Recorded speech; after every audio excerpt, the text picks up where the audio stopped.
Hello world, this is Daniel from Nerds with Academy, and today I have kind of a special treat. I'm going to be starting a new playthrough of probably my favorite game ever. This is Star Control 2, but not really Star Control 2. It's technically called the Ur-Quan Masters. So Star Control is a role-playing / exploration / space combat arcade game. And it was developed by Toys for Bob, and it was published by Accolade in 1992 for the PC, and later in, I think it was 1993, for the 3DO. And it's an amazing game. It's probably, like, whenever someone asks me what my favorite games are, Star Control is always in the running, because I think it's an amazing game. There are certain aspects of it that are very dated, but I think overall it's great. And so we're going to let's go ahead and begin our space adventure. So just to let you guys know, this is the Ur-Quan Masters. So this is basically the code for the game was released, and then it was adapted for PC. The code for the 3DO version was released and adapted for PC. And so as far as the setup goes, you have these are options that are sort of new for Ur-Quan Masters, such as graphics modes and so forth. And so I tried to pick the best ones that I could. I played around with it a little bit. Hopefully it'll be okay. And so yeah, I just want to take you guys through one of my favorite games ever. So this is pretty much the game that got me excited about playing games, if that makes any difference to anyone. And it should, because obviously I wouldn't be having this channel if I didn't care about games. The Interstellar Fungi League presents the Ur-Quan Masters. Based on the source code of Star Control 2. Yep, 1992, there we go. Fred Ford and Paul Reich. Set free into the open source community in 2002. Yeah, so this is the 0.7 version of the game. I think it's been out for several years. There were many great battles. Earth and her partners in the Alliance of Free Stars against the evil Ur-Quan and its hierarchy of battle thralls. Oh no. And the Ur-Quan were winning. Meanwhile, on the edge of the known frontier, an amazing discovery was made. Far beneath the surface of an unexplored alien world, a huge underground city, filled with the technological wonders of an advanced alien race, the Precursors, who vanished 1,000 centuries ago. But then the main Ur-Quan fleet broke through the Alliance's defensive line, isolating the planet, stranding the scientists 100 light years away from Earth. They waited hopefully for a rescue vessel, which never came. No! You can really see the old school sci-fi influence on their gear. 20 years have passed. We, the survivors of the rescued research mission, have colonized this world. We continued our investigation of the underground city, and we have discovered its purpose. It is a factory.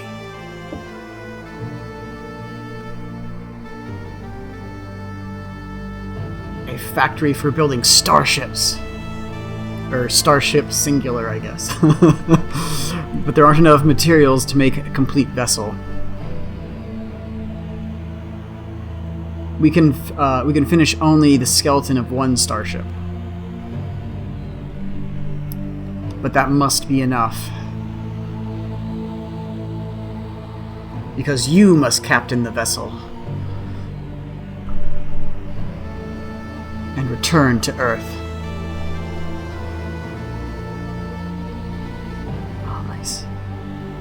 To travel the great distance, you must push through into hyperspace. That's the red space there on the side, which is not other space. Find what you can... find out what has happened over these many years. Tell Earth of our plight. And if the war with the Ur-Quan still rages, fight for Earth and the Alliance as well as you can.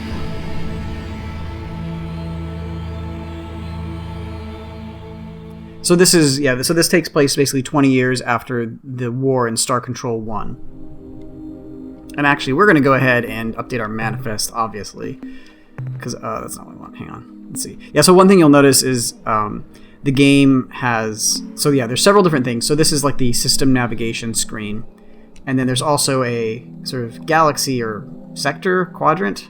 I'm not sure exactly. This is the hyperspace navigation scene. And right now you can see like this is basically how much fuel I have to go. So I could go out to these other systems if I really wanted to, but I'm not going to. One thing I do want to do is, where's the renaming? Game settings? Captain. Ah, yes. We have to have Captain Nerdsworth. Yes. And what is our ship going to be called? I called it the Academy last time, but I don't like that. How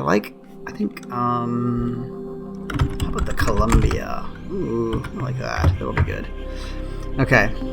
And then we've got sound on, music on, cyborg captain is off. You can actually tell the game to like play to fight your battles for you, but usually it's pretty bad and does stupid things. Okay, that's good. I'm gonna go ahead and save. Make a new because I have all these saves from my previous playthrough, and so we don't want any of that. I'm just gonna go ahead and save over them because I don't really care. And so now this is we're gonna go ahead and navigate. So this is the first part of the game, and you'll notice we are in the Sol system, which a astute observer will know that that's our system, and so I'm gonna go head back to Earth and see what's going on. Oh God, turn. Yeah. So one thing about hang on. We'll talk to these guys first. Attention interloper, heed this recorded message. This drone vessel speaks with the voice and authority of the Ur-Quan. Oh no. You are trespassing within Ur-Quan space. Oh no, this world, Earth, may not be approached for any reason. Nor will hostilities against our orbital platform be tolerated. In addition, your ship does not respond to standard hierarchy identification transmissions, and is thus deemed to be independent. You can just really feel the hatred with that word. This is not permissible. Only subservience shall be tolerated. This drone now leaves to inform the Ur-Quan of your transgressions. You are commanded to remain here and await the arrival of the Ur-Quan. Disobedience will be punished. Okay, so basically these are the caterpillar guys that have, spoiler alert, taken over Earth. So it's kind of a bummer. So if we approach Earth, you'll notice that it is not, in fact, the beautiful blue and green dot that we know, but is in fact covered in a pulsating magenta orb, and we can't even scan it. But one thing that's kind of neat about this game is it does actually have all these different planets, and there are different... each planet has like different classifications for weather and tectonics, and all this. Most of the other information doesn't matter too much, but the temperature can also determine whether or not the planet's on fire. So we're going to go ahead and navigate. So it looks like Earth's in a pickle. So let's go ahead and investigate this starbase. You can actually beat the entire game without ever going to the starbase, apparently, but we're not going to do that. Attention, unidentified vessel. I am Commander Hayes of the slave planet Earth. That doesn't sound good. Our hyperwave broadcasts are extremely weak. A situation critical. Energy cores are exhausted. Scanners and deep radar are non-functional. We cannot identify your vessel. Are you the scheduled hierarchy resupply ship? Repeat, are you the resupply vessel? No, this is the starship Columbia, but we stand ready to assist you. Or I can say, yes, this is the resupply vessel. Or slave planet hierarchy resupply vessel. What's going on here? So basically this is the... you have different sort of conversation options with the different aliens and characters that you meet in the game, and this is that interface there. And really, the writing in this game is generally pretty good. There's also voice acting in this mod, but in this game, but I've turned it off because most of it's okay, but there are just a few of the alien species that are really obnoxious. And also, I felt like it'd be more fun for you guys to get to hear it without the voice acting the first time through. And if I play it again, maybe I can turn it on. So, slave planet hierarchy resupply vessel. What's going on here? Look, I don't know who you are or why you're here, but right now I'm only worried about saving the lives of the 1,900 men and women aboard this starbase. And right now you're our only hope, Obi-Wan Kenobi. I can't keep this transmitter too much longer. We need the power for heat and air. So if you don't have any radioactives aboard your vessel, please get some and bring them here before it's too late. Okay. Where can we find the radioactive elements you need? The fastest way to get the radioactives in the system would be to land on Mercury, to scour the surface for deposits of radioactive elements. But be careful, Mercury is a pretty inhospitable place. Watch for those earthquakes and high temperature areas. Okay, we'll leave now and get them. Thanks. Mention this the next time we'll talk with our masters. I'm sure they will reward you. Oh no. So basically the Starbase here is dying. They're running out of power for some reason. Oh, it doesn't actually show us the Ur-Quan power base. That's interesting. Yeah, so one thing is that like, when you start this game, our ship here, the Columbia, our flagship, has really... we have just that one other cruiser with us, but the thing is that our ship in general is pretty weak. We can't turn very fast at all, and we can't slow down very fast. So basically, we were kind of a mess. I know we're supposed to go to Mercury, but spoiler alert, I know that Mercury is kind of sucky. So maybe we can go investigate some of Jupiter's moons instead. Let's see here. Entering planetary orbit. So this is, what is this? Europa. It's a vacuum. Let's go ahead and do auto scan. Okay, it looks like we've got some minerals. I don't know if any of those are radioactive.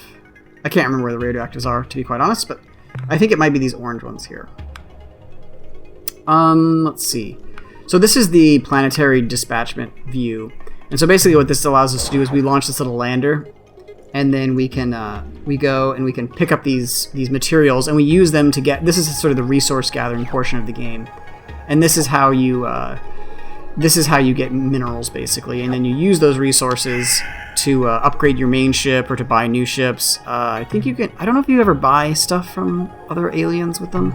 So we'll go ahead and dispatch the lander twice just to pick up all the stuff from this planet. Mostly because, it's a good time to... We're here, we might as well pick up these resources. I don't think they're worth a huge amount, but... One thing that's different about this game than just about every other game that is after 1992 is that you can actually lose the game by not going fast enough, which is kind of awesome and also kind of scary because you only have a few years to beat the game. There's a time limit that you learn about later on. Ooh, this looks good. Tectonics class 4 though. So Tectonic class 4 basically means that there could be some earthquakes. So let's just go ahead and see if we can drop down here onto whatever planet this is and not explode. Class 4 should be okay. Usually if it's like class 5 or 6, that's when you really need to start worrying. And so you can see... Whoa! Let's see what else we got. Oh, we're full. We'll go ahead and dispatch. I'll probably just mine out these Jupiter moons first. Either that or fill up my minerals. On the right-hand side of the screen, you can see the main ship, the Columbia. And just below it where it says Crew 38, there's a little tiny bar that slowly fills up depending on how much minerals I have. Basically, there's a component that we have on the ship that allows us to store minerals. It's a storage bay. And so it just slowly fills up as you go through the game, or as you load up. And so, ooh, radium, that sounds good. And so as we do that, we also have a gun. As you do that, you have to periodically go back to the Starbase to offload the minerals. And you can get more. You can get more of them if you want. Let's see. I'm gonna go ahead actually and save my game here. And we're probably gonna not play like Super Iron Man, but I don't plan on dying very often. There are honestly though, the first fight in this game is one of. It sounds sort of silly, but is actually one of the most dangerous. What is this? This is Ganymede. Anything here? No tectonics. The minerals are not worth very much though. They're just I think these are not the. These are the acidic ones, I think. Are these the royal or the noble gases? I think these are the ones that are basically worth nothing, or worth like 1 point. Yeah. So we'll go ahead and finish out that, and we'll go ahead and navigate.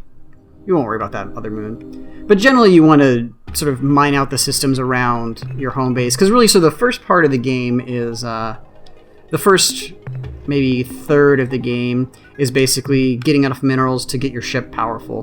There are other ways to do it. You can actually go blow up certain ships and so forth. There's certain enemies you can kill that are very profitable, lucrative, as they might say.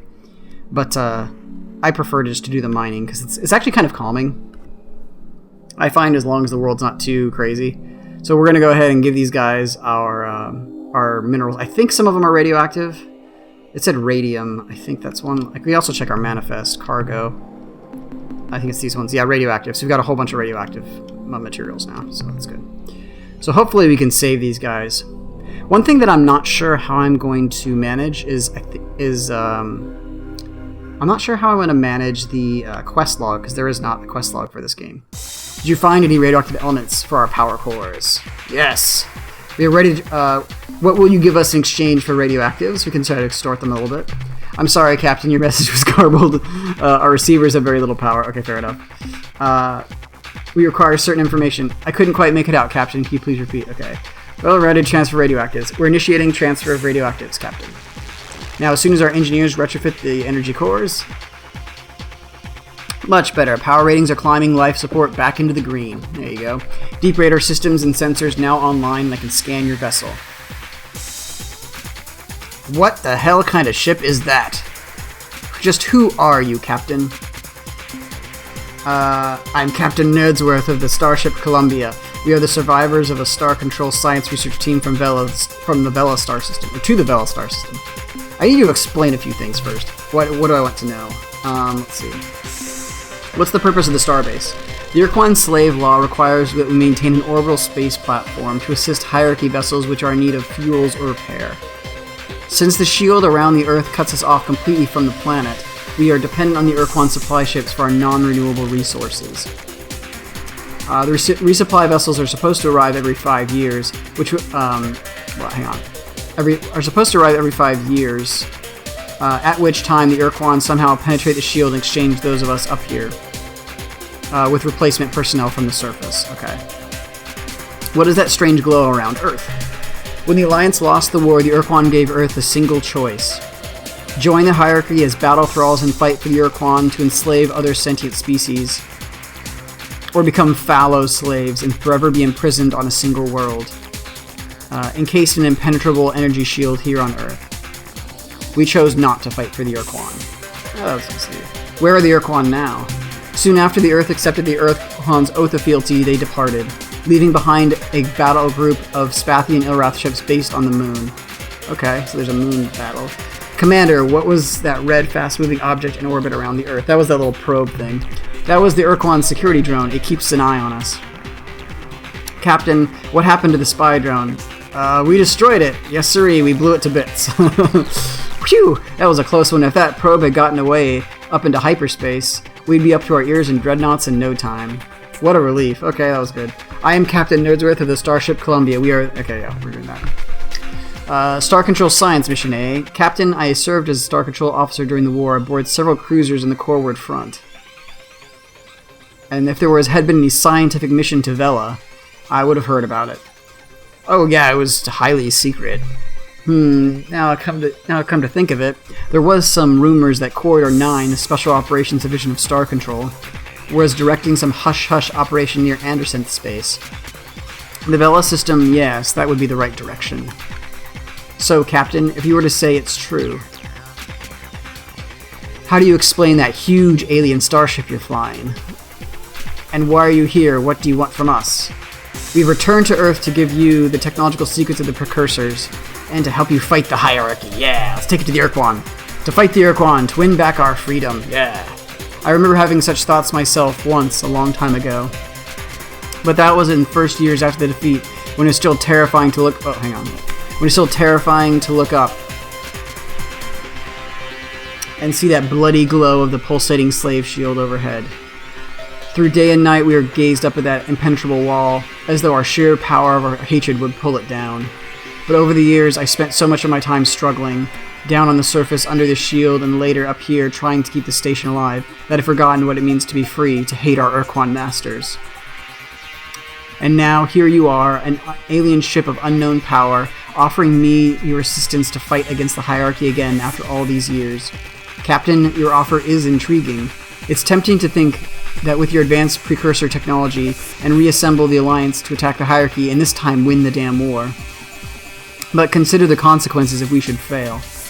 They will exact a gruesome retribution on the surface below as well. Before I commit to this station to helping you attack the Ur-Quan, and accepting the risk of annihilation if we are defeated, I have to make sure that you and your ship have what it takes to oppose the hierarchy. I will make you a deal. If you can eliminate the alien base on the moon and get rid of that threat at least, I will seriously consider your offer. What details can you give us about the base on the moon? After the Ur-Quan erected the slave shield around Earth and established the space station, they decided to leave a contingent of combat ships close to the Earth to keep watch on the planet and to confirm that we were obeying Ur-Quan slave laws. I'm certain that they're still out there on the surface of the moon, because we can pick up constant stream of alien broadcasts. Okay. We shall go and neutralize the aliens. Be careful, Captain. There were probably a dozen Spathy looters and Ilrath Avengers down there on the lunar surface. I don't know why they haven't come after you yet, but when they do, you better come with your weapon arms and your thrusters burning hot. Okay, we can take them out. Let's go to Luna, guys. Time to kill the aliens. Entering planetary orbit of Luna. You got a few minerals, and there is an energy signature, and some biological scans. So we're going to go ahead and deploy our lander. Okay, there's the base. We're going to deal with that in just a second. I want to go ahead and pick up some calcium first, and some aluminium, or aluminum, if you're American. Yeah, let's go ahead and pick up these resources. You can use the map down at the bottom to navigate, but usually it's a little tricky to do both at once, especially because the map is kind of small. Okay, there's that. We'll deal with that in a second. So normally the biological signatures are these animals that are running around the surface that you can shoot them and stun them, and then you use their use their biological data as like a signature. Now blow it up. Okay. Use their biological data as a signature, as a currency with one of the aliens. Report from the surface. We have discovered an alien base and have explored its interior. The installation must have been abandoned many years ago, but the great care has been taken to make it appear active. Life support systems are functioning. Fusion generators are at full output, and robotic construction vehicles have been programmed to roam the lunar surface, bulldozing moon dust into random piles. That sounds very useful. In addition, we have found the installation's hyperwave locked in transmit mode, endlessly playing the same alien recording. Although we cannot translate the message, our Xenotech, Ensign Rigby, believes the message is some kind of alert or mayday broadcast. The base is filled with useful materials and equipment. We will begin to scavenge as much as we can and bring it aboard immediately. Okay. So basically, the aliens are not actually there. And spoiler, I'm going to save my game because this first fight that we're about to have is actually kind of annoying, and you can lose. Like, you can lose the game in this first fight if you're not careful. It's kind of annoying. Well, I'll show you in a second, though. Spoilers. What have you dealt with the alien base? We attacked the moon base and completely destroyed the enemy. You fought them, Captain? I hope you didn't suffer serious casualties. It was too horrible. It was too horrible for words. I just can't talk about it right now. I'm sure the experience was disturbing. Captain, listen closely. Long-range sensors show a ship closing on the station fast. Our computer identifies it as an Ilrath Avenger class. I think you got a fight on your hands, Captain. Oh no! Your best bet is to wait until let's see. Your best bet is to wait until you have point-blank range. The captain is jamming our signal. Something like that. By the fetid breath of the dark twin Kazon. The Ur-Quan and an alien starship. How fascinating. When I intercepted that Ur-Quan drone and learned that an unidentified starship had approached Earth, I never expected to find such a remarkable vehicle in the hands of a Ur-Man. These spider guys are freaky. Ur-Mans are prey animals, weak and helpless. Oh, that's not very nice. But here is a Ur-Man in an armed starship, and therefore in direct violation of the Oath of Fealty. I am sure our masters, the Ur-Quan, will punish Earth most severely for this treachery, when I present them with the twisted wreckage of your ship and your many charred corpses. Oh, that's nice. So these are the Ilrath. They're these kind of spider guys, and they're really obsessed with being masochistic and evil in general. Let's see. It will be a pleasure blasting your ugly face out to the stars. How about, where the hell did you come from? Since you will soon be dead, I will gladly explain. We have spent these many years gleefully preying on the Pakunk. They are a pitiful, easily killed species, and this would have continued in the divine worship of Dogar and Kazon. But we required additional crew members and repairs to our cloaking device, so we departed the Gickless constellation and set course for home. But before we had reached our region of space, we detected the passage of a nearby vessel, an Ur-Quan drone. And it informed us about you, so here we are. And now you die. Okay, so the only thing that we need to know from that is that the Pakunk are from the Gickless sector. I'm gonna write that down. Or at least they were hunting the Pakunk and Gickless. So, spoiler alert, I'm gonna go ahead and use good old woo here. Okay, so this is the one thing that's bad about this, is that if you're if the alien or if the Ilrath spawns right next to you, it's an extremely hard fight because he basically just runs up and kills you. And so this is the combat of the game. It's quite very arcadey, reminiscent of I think it's Space War and older games. But basically you have several different abilities. Like here I'm a human cruiser, and I blew them up. So what a beautiful sight, Captain. I haven't seen Avenger blown away like that since the Battle of Draco. I guess you've shown that you can handle yourself in battle, Captain. And so my last reservation about helping you has been dissolved. Okay. I will commit this station to helping free Earth. Wait, I didn't finish reading. Helping to free Earth and defeat the Ur-Quan. And we may get our atoms rearranged in the process, but by God, Captain, we're going to try. So the obvious first step is to get your Precursor equipment and software over here, so that we may make work with our ship repairs. Then what, Captain? We slowly build our strength, unify an allied Starfleet, and bring the Ur-Quan to their knee equivalents. Proceed to kick some major alien butt. Trust me, Commander, I have a plan. A really good plan, but for now it must remain a secret. Let's see, let's go...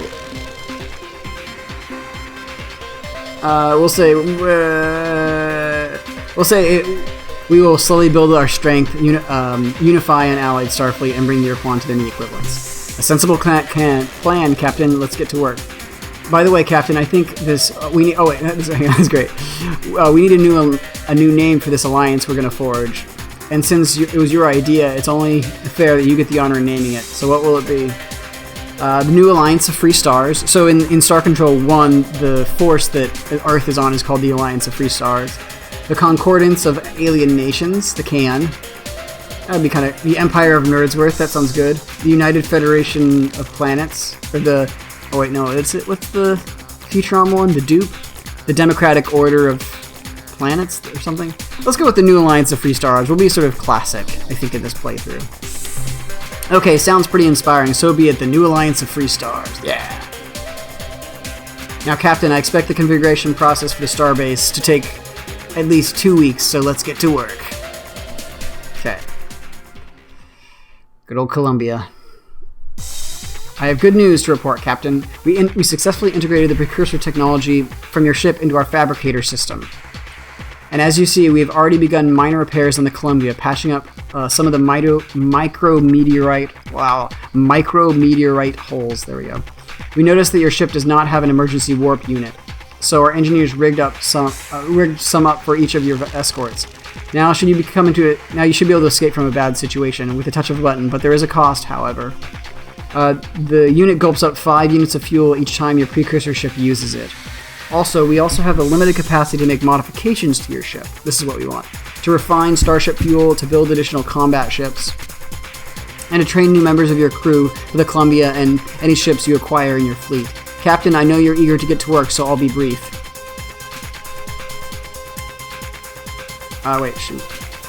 If you have any questions how the Starbase works or what resources you need, or just some background information on the galaxy, don't hesitate to ask. Okay, so let's offload our minerals, Commander. I have some minerals to offload. Bam! And so you'll see there are different classes of minerals and you get different amounts. Let's see. There is a lot of background information that we can get here. However, I'm probably going to do that at the start of the next session. Yeah, we'll do that at the start of the next session, I think. Goodbye, Commander. Be careful out there, Captain Nerdsworth. Thank you, Commander. And so now we can actually, so that's the Starbase Commander. We can also go to the, his outfit? I can't remember. Yeah, so in outfit we can change our modules and also buy additional fuel. And we consume a slight amount of fuel every time we land on a planet.